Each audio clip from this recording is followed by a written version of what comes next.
It's another rainy Tuesday, so we're indoors today at Corliss Brothers with garden author Deb Lambert. And Deb, thanks for bringing everything inside today. Thanks, and thanks for coming on this rainy day. All right, what do we have for our plants of the week? Well, roses. Roses, They're nice and all right. color appropriate. They're just starting to show color now, and we have lots to talk about, lots of different types, and a lot of interesting points to make about them. And starting in the back up here on this little indoor display today, we are looking at Queen Elizabeth, which is considered a grandiflora. And roses are separated into various categories because of the form of the blooms, the size of the blooms, whether they're in clusters or singles. And normally with a grandiflora, you get several good-sized blossoms. So these still can be considered a cutting rose. They have a nice thick stem, as you can see here. This one particularly has some nice cluster of buds coming along, and we can get a little peek at the color that it will be. It is really a true, beautiful pink. It's one of the older varieties, a good, reliable bloomer.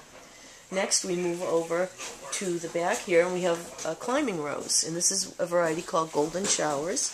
And as we're looking at that plant, we can see the clusters of yellow blooms, and in fact, there's one that is newly opened, which is a real beauty. This is a nice hardy climbing rose. It's great for our area, does very well.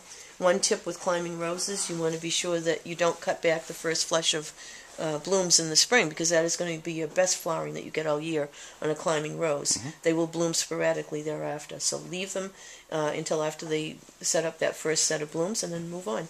The next over here, we are going to be looking at a Floribunda rose. This is a most unusual color.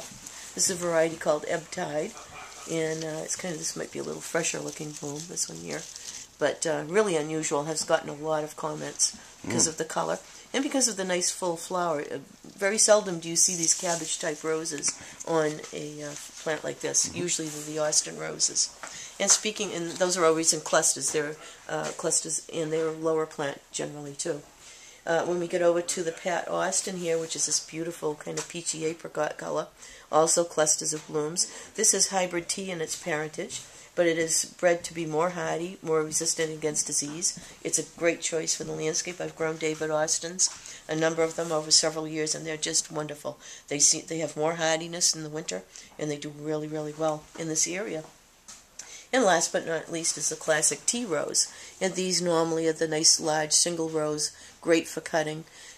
Anybody that likes to cut them and put them in vases, this is a wonderful variety. This is an old variety called Chrysler Imperial, and has wonderful fragrance to it. Not all of the tea roses, not all of the modern hybrids have great fragrance. They vary very much according to the type of rose.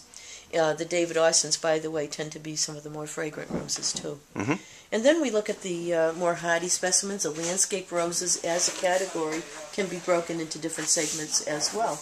And one of those is going to be the regular beach rose that most people are familiar with. It comes in either white or pink. Very, very thorny plant.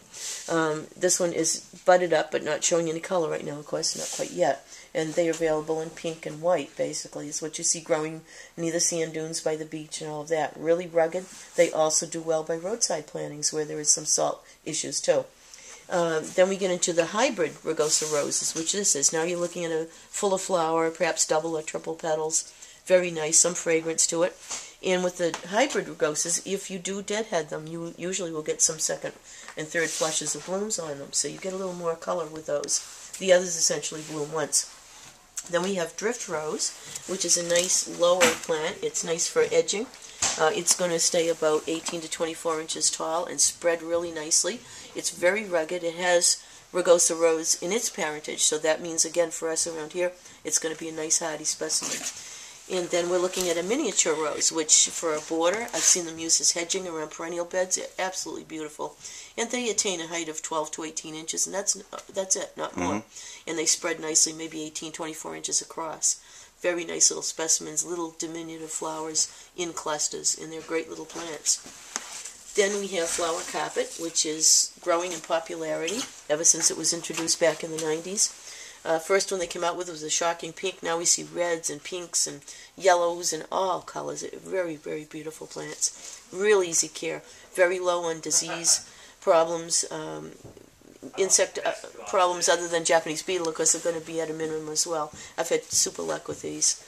The next is actually just classified as a landscape rose. This is a taller growing variety. This, if you wanted to do a border or hedging, maybe for privacy or to surround a patio, would be a handsome plant. It is a variety called Home Run.